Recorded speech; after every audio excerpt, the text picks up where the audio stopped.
All right, let's jump right in. We all face these massive decisions, right? Where the future is just a total question mark. Do you take that new job? Do you make that huge investment? Well, today, we're going to break down something called decision analysis. It's this incredible tool that helps bring some serious logic and clarity to those super complex, high-stakes choices. So, how do you do it? How do you make that perfect choice when you literally can't know what's coming next? I mean, seriously, do you just trust your gut, flip a coin, and hope for the best? Or is there a better way? That's exactly the question we're going to tackle, and we're going to do it by looking at a real-world, multi-million-dollar problem. Okay, so let's meet our players. We're looking at the Pittsburgh Development Corporation, or PDC for short. Now, these guys have bought a prime piece of land for a new condo complex, but they are facing a massive decision. And I mean, this is one of those choices that could make or break the entire project. So here's what they're weighing.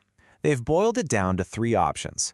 Option 1, play it super safe, build a small 30-unit complex. Option 2, kind of take the middle ground with 60 units. Or option 3, go big or go home and build a massive 90-unit complex. You can already feel how each one of these carries a totally different level of risk and, of course, potential reward. And this is the million-dollar question, quite literally. The success, the profitability of this entire thing, it all hangs on something completely out of their hands. What's the housing market going to do? Will demand be strong, or will it be weak by the time these condos are actually ready to sell? You know, in the world of decision analysis, these big, uncontrollable future events, they have a name. We call them states of nature. They're the possible realities that could unfold no matter what you decide. So for PDC, it's pretty straightforward. The state of nature is either going to be strong demand or it's going to be weak demand. Their choice doesn't change that fact, but man, it will dramatically change how well they can handle whatever future comes their way. So, we've got all this uncertainty, all this chaos. How do we start to make sense of it? Well, we start by visualizing every single possible outcome. We're going to use 2 really cool tools here, payoff tables and decision trees, to map out the consequences of every choice against every possible future. First up is something called a payoff table. And it's actually really simple. It's just a grid that shows you the potential profit for every single combination of what if. So for example, if they build that huge complex and demand is strong, boom, they make a massive $20 million. But if they build big and demand is weak, ouch, they lose $9 million. This table just lays all the cards out, plain and simple. Okay, a table is great, but sometimes a picture is worth 1,000 words. We can take that exact same information and show it in a totally different way, with a decision tree. And this is so much more intuitive, right? Because it shows you the flow of the decisions and the outcomes. You see that little square on the left? That's the decision point. Each branch coming off it is a choice, small, medium, or large. And those choices then lead to these circles, the chance nodes. That's where the market, strong or weak, takes over. It turns a static grid into this awesome dynamic map of the future. Okay, so a map is fantastic, but a map without a compass, still kind of lost. Right now, all these different outcomes are just possibilities. To make a really smart choice, we have to start factoring in how likely each of those future states of nature actually is. So PDC's management team, they got together, they looked at all the market analysis, used their expertise, and they put some numbers on it. They believe there's a really high chance, an 80% chance of strong demand, and that leaves only a 20% chance of weak demand. And just like that, now we have the numbers we need to really start calculating. And this brings us to the key concept for this whole thing. It's called expected value, or EV. It's a super powerful tool that gives us a single number to represent the potential of each one of our decisions. What it does is it weighs each possible payoff by how likely it is to happen. Honestly, it's the closest thing we have to a single, rational forecast for each choice. Let's actually walk through how this works for just one of the options, say, building the medium complex. First, you take that $14 million payoff from strong demand and you multiply it by its 80% chance.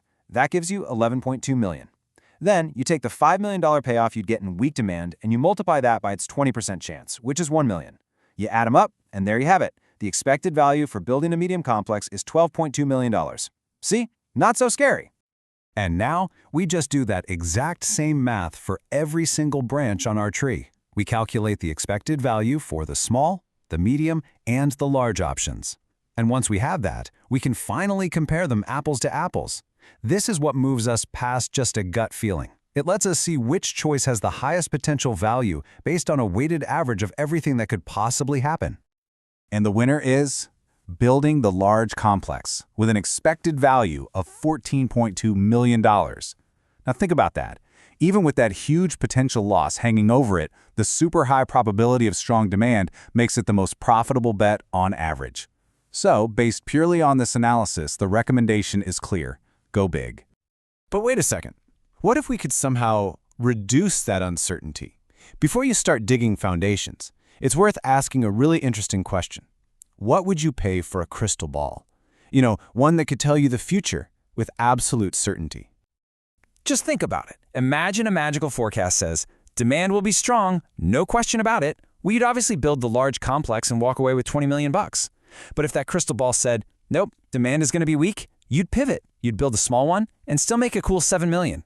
Knowing the future lets you make the perfect choice every single time. This whole idea brings us to another cool concept, the expected value of perfect information, or EVPI. It's basically a way to calculate exactly how much that crystal ball is worth.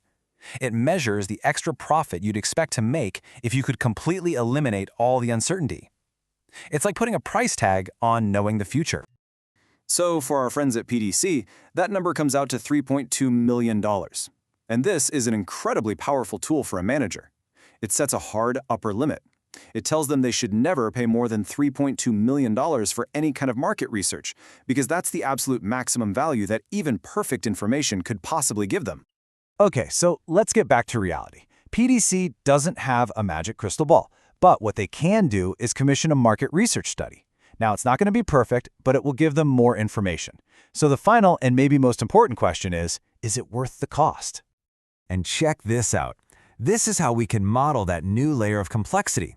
Our decision tree just got a little bigger. Look all the way to the left.